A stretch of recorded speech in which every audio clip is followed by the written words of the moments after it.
Dunia kembali dikejutkan oleh ketegangan terbaru antara dua kekuatan nuklir di Asia Selatan, India dan Pakistan. Konflik lama di wilayah Kashmir kembali memanas dengan eskalasi militer yang mengejutkan. Dalam insiden dramatis yang terjadi di sepanjang perbatasan Line of Control, militer Pakistan mengklaim telah menembak jatuh 5 jet tempur milik Angkatan Udara India dalam satu hari. Ini termasuk 3 jet tempur canggih Rafale, 1 MiG-29 dan 1 Su-30 MKI. Tak hanya itu, 2 drone militer India juga disebut berhasil dihancurkan oleh sistem pertahanan udara Pakistan.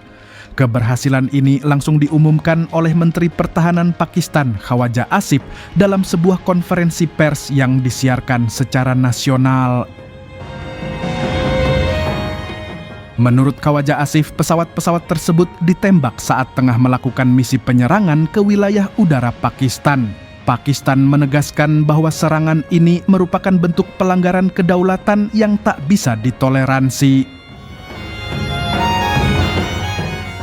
Di sisi lain, India membenarkan telah melancarkan serangan udara ke 9 lokasi di wilayah Kashmir yang dikuasai Pakistan.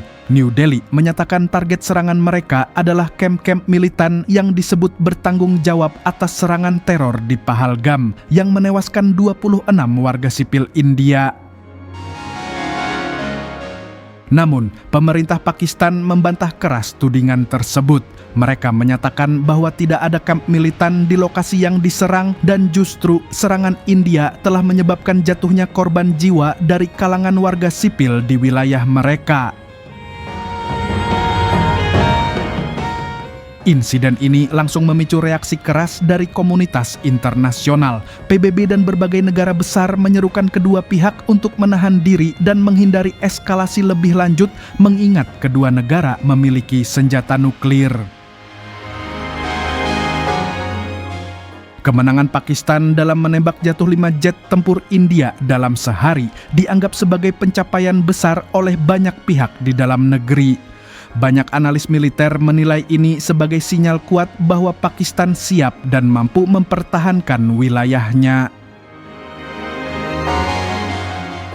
Namun, di sisi lain, para pengamat juga memperingatkan bahwa keberhasilan militer semacam ini bisa menjadi pemicu eskalasi lebih jauh jika tidak diiringi oleh langkah diplomatik yang bijak dari kedua belah pihak.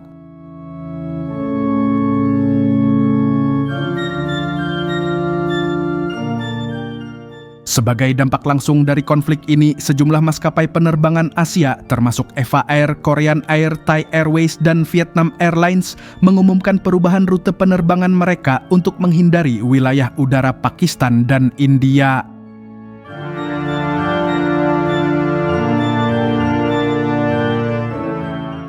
Lebih dari 50 penerbangan komersial dilaporkan dibatalkan dan puluhan lainnya dialihkan.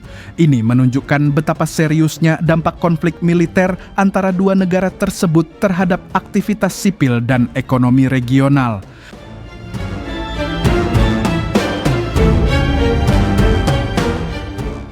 Sementara itu, di media sosial, warganet dari kedua negara terlibat dalam debat sengit. Hashtag seperti India Strikes Back dan Pakistan Victory menjadi trending, mencerminkan tingginya tensi nasionalisme di kalangan masyarakat.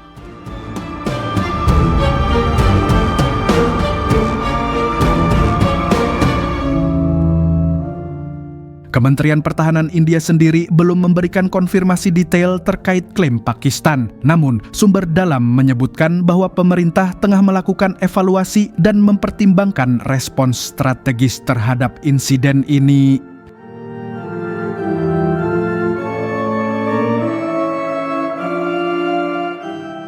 Sejumlah analis menyebut jika eskalasi ini tidak segera diredam, bisa saja pertempuran terbuka dalam skala lebih besar terjadi. Hal ini tentu saja mengkhawatirkan, terutama karena melibatkan dua negara yang sama-sama memiliki senjata nuklir. Ketegangan lama antara dua negara bersenjata nuklir India dan Pakistan kembali memuncak. Pada tanggal 6 Mei lalu, dunia dikejutkan oleh laporan serangan rudal yang diluncurkan India ke wilayah Pakistan, khususnya di Kashmir dan Punjab. Serangan ini menandai eskalasi paling serius dalam satu dekade terakhir antara dua negara yang memiliki sejarah panjang konflik. Serangan ini dinamai Operasi Sindur oleh pemerintah India. India mengklaim bahwa target serangan adalah fasilitas militan yang berada di wilayah yang dikuasai Pakistan. Operasi ini merupakan respons langsung terhadap serangan teroris di Pahalgam, Kashmir, India pada 22 April lalu yang menewaskan 26 wisatawan Hindu.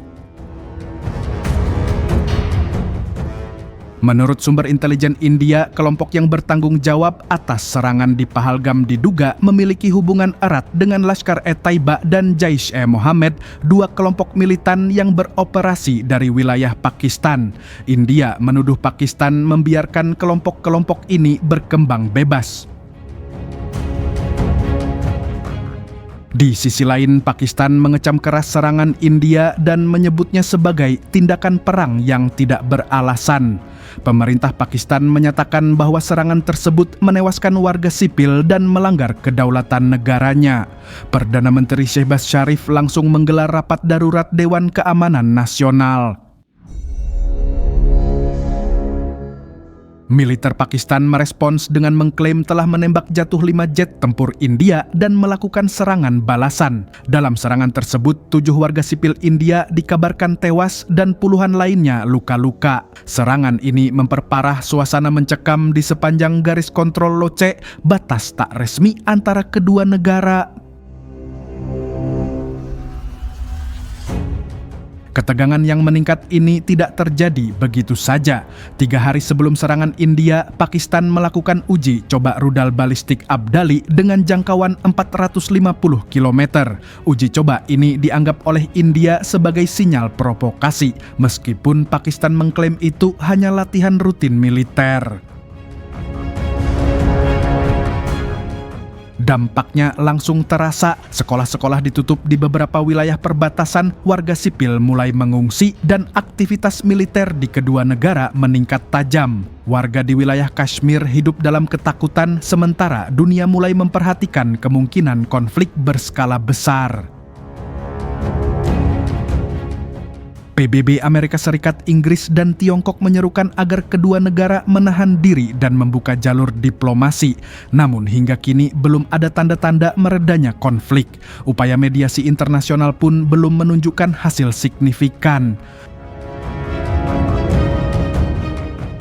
Dalam skenario terburuk, konflik ini bisa berkembang menjadi perang terbuka antara dua negara bersenjata nuklir. Ancaman ini bukan hanya membahayakan Asia Selatan, tetapi juga berpotensi mengguncang stabilitas global jika terjadi eskalasi senjata massal. Namun, ada pula kemungkinan bahwa kedua negara akan kembali ke jalur diplomasi setelah menunjukkan kekuatan militer sebagai bentuk tekanan. Dalam sejarahnya, India dan Pakistan sering berada di ambang perang, namun akhirnya kembali mundur setelah tekanan dari komunitas internasional. Kedepannya, banyak pengamat memperkirakan bahwa jika tidak ada intervensi kuat dari negara-negara besar atau PBB, eskalasi ini bisa berlangsung dalam jangka panjang. Perang hibrida, serangan siber, dan konflik terbatas bisa menjadi taktik yang digunakan oleh kedua pihak tanpa memicu perang total. Apapun yang terjadi, satu hal pasti, rakyat di kedua negara adalah pihak yang paling terdampak. Di tengah permainan kekuatan dan klaim politik, nyawa warga sipil terus menjadi korban. Dunia kini menatap Asia Selatan dengan cemas, berharap akal sehat dan perdamaian bisa menang atas dendam sejarah dan ambisi politik.